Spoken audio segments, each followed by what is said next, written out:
Салам достар, қыздар, ұлдар, үлкендер мен кішілер. Бүгінгі бізде обзорда горилла Годжира. Вот.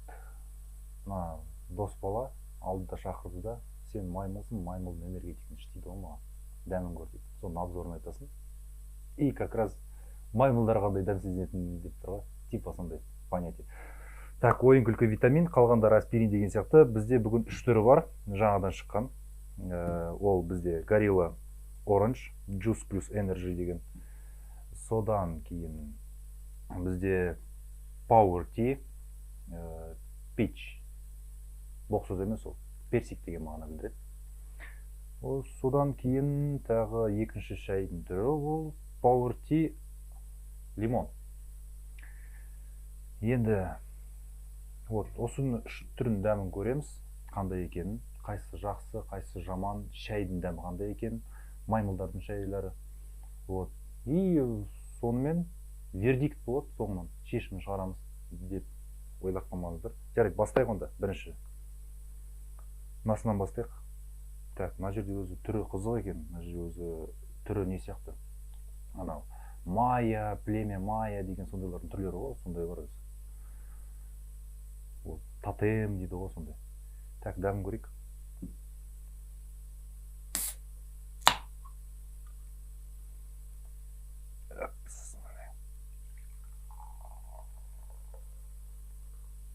Точно лимонадты өзі. Что-то маймылдың экскрементінен түсінеді, соған ұқсайды ғой. Сап-сары ғой, прям өзіні. Походу, сондайдан істелген ғой деймін өзіні. Натурину. Составын өзі бірінші оқу керек еді. Горилла общество сильных дейді ғой, нифига себе, мен түріне қарап қарасайшы, қандай сильный. Ладно, горилла емес, мартышка болып отырмын мына жерде. Так, дәмін көрейік енді қандай екен. Блин, лимонад энергетиктің дәміне ұқсамайды вообще. Более обычно лимонадтың дәміне ұқсайды. Типа фанта ма, сондай ұқсайды. Фанта өзі как бы не, газы көп болғанын прям тілге түскенде прям пожырлаған кішкене ащылы дәм сезіледі ғой фантада. Мынада прям жұмсақ, прям как айтылып тұр ғой мына жерде. Orange juice, апельсин деп тұр. Апельсин сияқты тұр. Не, дәмі. Апельсиннің сок сияқты. О.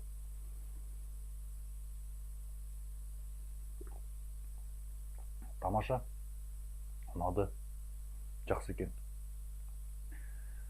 Если взять апельсиновый сок и соединить с беспощадной энергетической силой гориллы, на тебя обрушится мощный, вкусный и заряд двойной энергии. Горилла Orange кайфово на вкус и содержит тонизирующий компонент кофеин. Нифига себе. Теперь қазақшасын аудармай қойып, что-то тіліміз қылған деп тұрды. Так, давай келесін бастайық. Так, екіншісі бізде ол ти дейді. Тиме ти. Ти десен тимейді, тиме десен тиеді деген сияқты шайды ішірейік. Пич.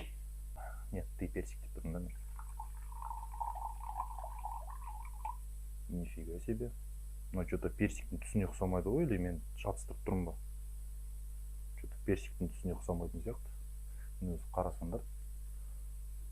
Персиктің түсіне вообще мүлде ұқсамайды өзі. Ну, шайдың түсіне ұқсайды. Обычный шай сияқты.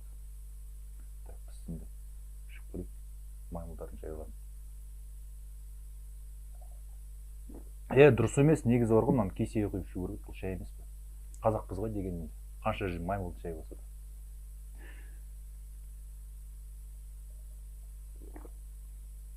Обычный персиковый чай, без газа, кстати. Но, без газа. Надо газ болса, но энергетик деп тұр ғой, но просто обычный чай без газа. Как будто магазиндағы пакетированный чайлар ғой, тесс деген сондай алады да, суға матрасында салқындатып ішесің ғой, тура сол. Ешқандай да несі жоқ. Бір сверх басқа вкус деген бар сияқты дегенде, ондай вообще жоқ мына жерде. И мына жерде үстінде ештеңе де жоқ. Мына жерде болса там таурин, там плюс витамин С, кофеин деп тұрса, мына жерде ештеңе жоқ. Просто обычный чай. болды. Мынандай ыдыста сатпай ақ обычный бутылкада сатса болады екен. Въебываться не стоит, хотя горилла можно. Ладно, давайте онда келесін көрейік.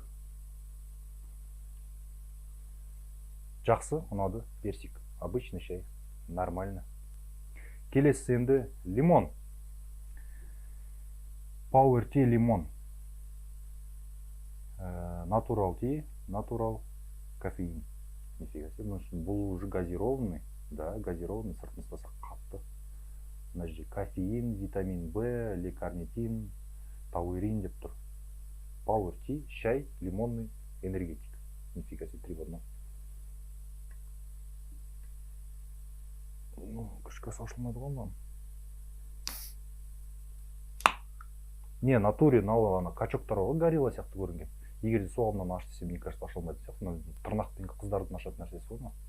Либо пышақпен алып мына жерін аша алмайсың, қатты жалғап тұрады екен. Сильно газированный сияқты, анау сияқты емес.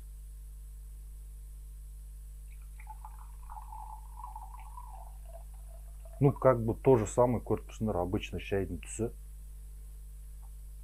Так, газированный. Көрейік та мынау. А, нифига, он не газированный вообще. Тоже не газированный. Бірақ как будто воздухты үріп крышкасын жауа салсақ, как будто обычный. Қатты нетілген, воздух үрген. Бірақ газированный емес.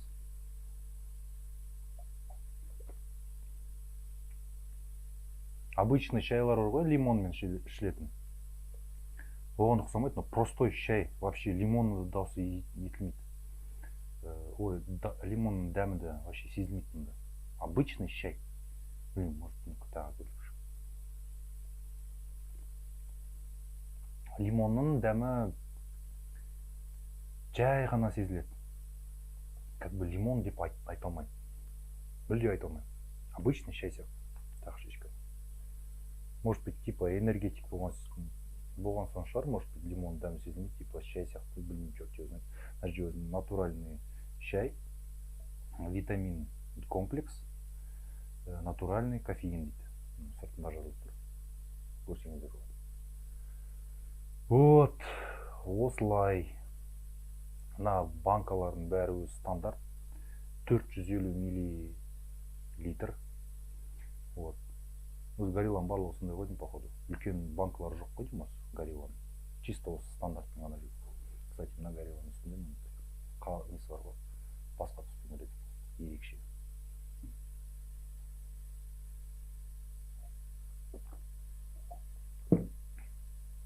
Вообще-то, үш түрі де жақсы, үш түрі де ұнады, жаман деп айта алмаймын. Үшеуін де алып ішсеңіздер болады. Мынау новыйдан шыққан дәмі горилланың. Мынау шай ішетін маймылдарға арналған, чисто екеуі де. Ана, отырып алып шайды сылдатып отырады ғой. Вот, соғыларға арналған. Мынау как бы более-менее жастарға арналғанды. Алып іше берсең, пиваның орнына, жаман нәрсенің орнына, осыны ішіне дәмі күшті. Как бы көпшіге как бы не советую деймін ғой. Көпшіге болмайды. Мына екі шайды іше берсеңіздер болады, қаша істеріңіз. Іштеріңіз жарылып кеткен шығар, скорее всего. Так, ну давайте, достар, сонымен бағасын берсек, мынау қайсысы? Мынау бір, бағасын да бере алмайсың, мынау күшті, маған ұнады, намного лучше. Мына екі шайдың айырмашылығы жоқ, екеуін де алып іше берсеңіздер болады. Вообще айырмашылығы жоқ.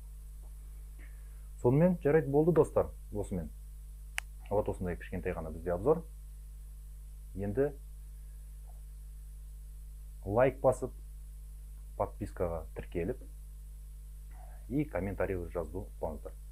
Тағы да қандай да желаниялар болса, айтыңыздар, қандай не түсіретін. Делаем. Даю слово обезьяны Диманам.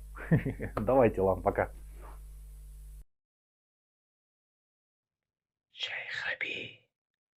Не, долбоёб, чай хобби.